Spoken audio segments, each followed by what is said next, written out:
Hello বন্ধুরা, আপনারা সকলে কেমন আছেন? আশা করি সকলে ভালো আছেন। আজকের এই ভিডিওটির মাধ্যমে দেখিয়ে দিব কিভাবে আপনি মেসেঞ্জার অ্যাপে ডার্ক মোড চালু করবেন। তার আগে আপনি আমার চ্যানেলে নতুন হয়ে থাকলে চ্যানেলটি সাবস্ক্রাইব করে পাশে থাকা বেল আইকনটি ক্লিক করে দিবেন পরবর্তী সকল ভিডিওর নোটিফিকেশন পাওয়ার জন্য। এর জন্য আপনাকে প্রথমে মেসেঞ্জার অ্যাপে প্রবেশ করতে হবে।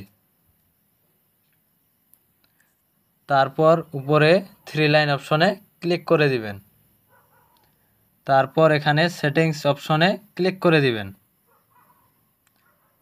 তারপর এখানে ডার্ক মোড নামে একটি অপশন আছে, এই অপশনে ক্লিক করে দিবেন। তারপর এখানে আছে অন অফ, আপনি অন করে দিলে ডার্ক মোড চালু হয়ে যাবে আর অফ করে দিলে বন্ধ হয়ে যাবে। আমি এখন অন করে দিচ্ছি। এই যে দেখুন, আমার মেসেঞ্জার অ্যাপটি ডার্ক মোড হয়ে গেছে। এখন এই মেসেঞ্জার অ্যাপটি কালো হয়ে থাকবে, যার ফলে চোখে কম আলো লাগবে। ভিডিওটি ভালো লাগলে ভিডিওটিতে একটি লাইক এবং একটি কমেন্ট করে দিবেন। ধন্যবাদ সকলকে।